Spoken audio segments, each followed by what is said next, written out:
Valendo? Bem, a gente na última aula, a gente trabalhou os dois primeiros tipos do uso da vírgula. Hoje a gente vai trabalhar a terceira parte, onde não se deve usar a vírgula. As duas primeiras partes, nós tivemos a ciência de que ou de onde deveríamos usar a vírgula. Agora não, nós vamos saber onde não devemos usar essa vírgula. Só são 3 casos especiais, 3 casos muito especiais. Tem outros, porém esses aqui são os mais trabalhados. Como, por exemplo, separando o sujeito de predicado. Por mais extenso que seja um sujeito, nós não podemos separá-los do predicado através da vírgula. Vejam só, os alunos chegaram atrasados. Quem é o sujeito? Os alunos. Aqui nós temos o sujeito. É o ser de quem falamos na oração. O que foi que nós falamos? Dissemos que o sujeito, que os alunos chegaram atrasados. Aqui é o predicado. Então, observe que entre o sujeito e o predicado, nós não colocamos vírgula. Viu? Esse tracinho só foi para separar o sujeito do predicado. Porém, só para mostrar, uma demonstração de quem é sujeito e de quem é predicado. No entanto, nós não podemos usar a vírgula separando o sujeito do predicado. Às vezes o sujeito é muito longo e a gente acha que tem a vírgula. Como, por exemplo, nesse aqui. Homens, mulheres e crianças foram felizes. Quem é o sujeito? Homens, mulheres e crianças. Aqui nós temos o sujeito. Foram felizes é o predicado. Então vejam só que a gente diz que geralmente na prática nós usamos a vírgula quando nós respiramos um pouco, damos uma pausazinha. Aqui a gente pensa que tem a vírgula. Homens, mulheres e crianças foram felizes. Você percebe que após criança, você dá uma pequena pausa. Mas essa regra de pequena pausa não se pode atribuir a esse tipo de trabalho no que diz respeito à vírgula. Porque você vai dizer homens, mulheres e crianças, nós temos uma pequena pausa. Foi feita a pequena pausa. Porém, na regra diz, não se pode separar sujeito do predicado através da vírgula. O sujeito é homem, mulheres e criança. E o predicado é foram felizes. Não existe vírgula de hipótese alguma no que diz respeito à separação de sujeito do predicado. Repito, muitas vezes nós vamos pensar que temos a vírgula, que devemos usar a vírgula entre sujeito e predicado pelo alongamento do sujeito. Porém, por mais extenso que seja esse sujeito, nós não devemos separá-los do predicado através da vírgula. Então, a regra fica bem clara.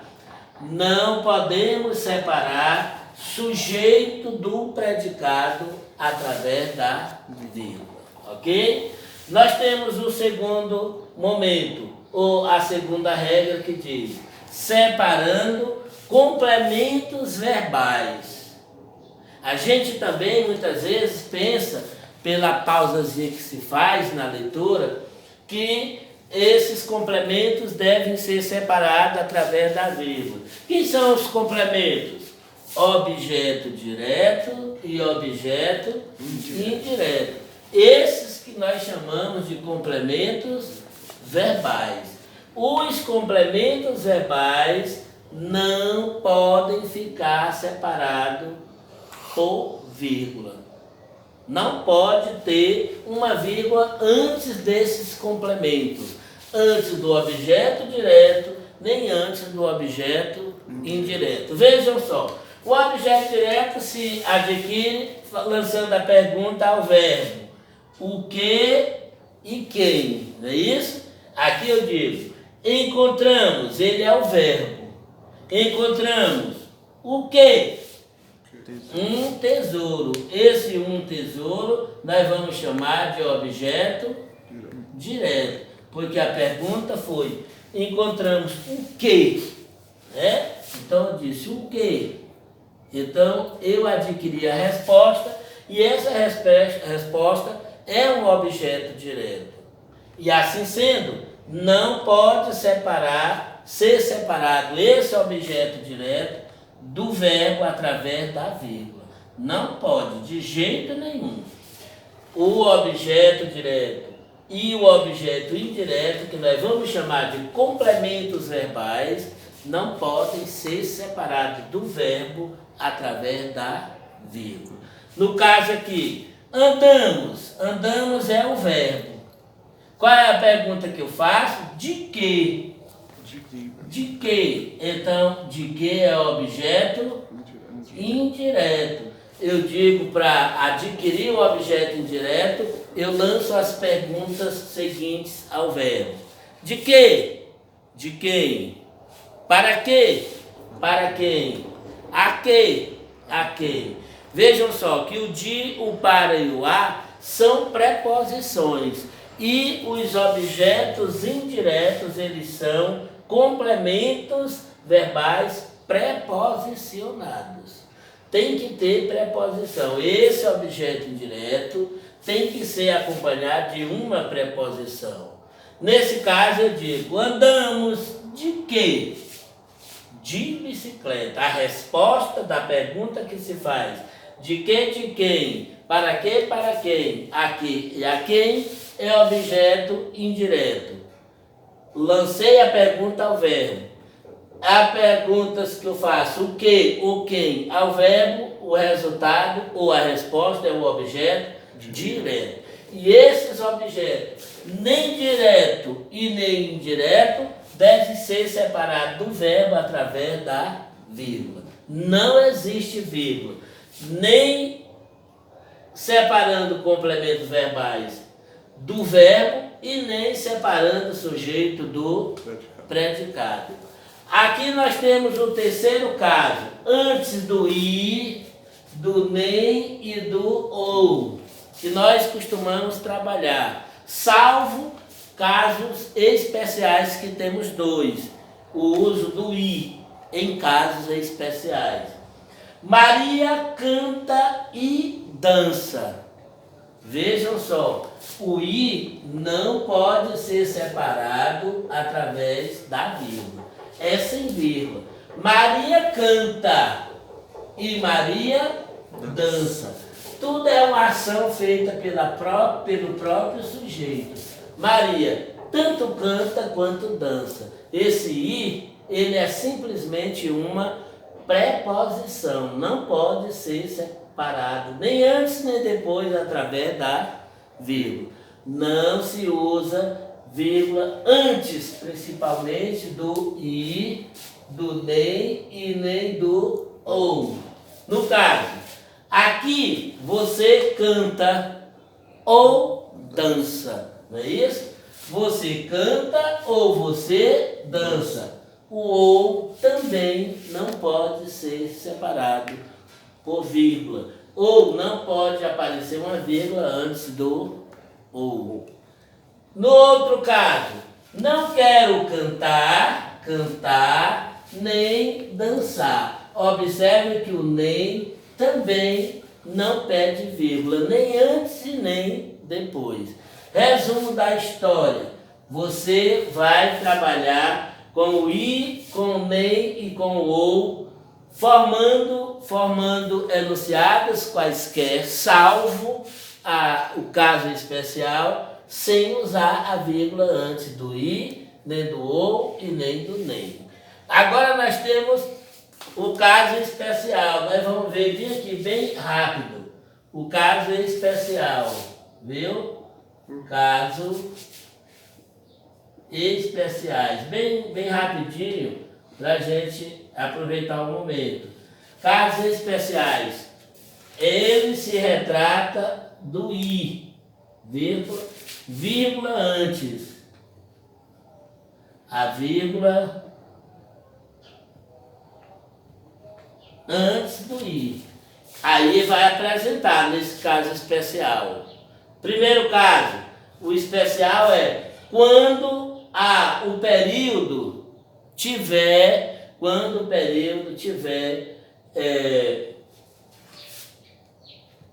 orações com sujeitos diferentes.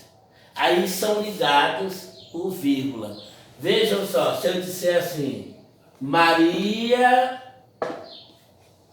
canta e José dança. Agora aqui nós temos um período. Esse período tem duas orações. Qual é a primeira oração? Maria canta. Na segunda oração, José dança. Está ligado pelo I.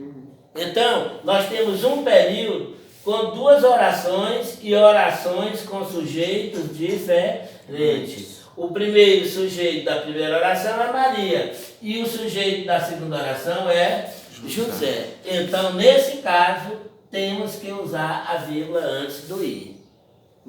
Ok?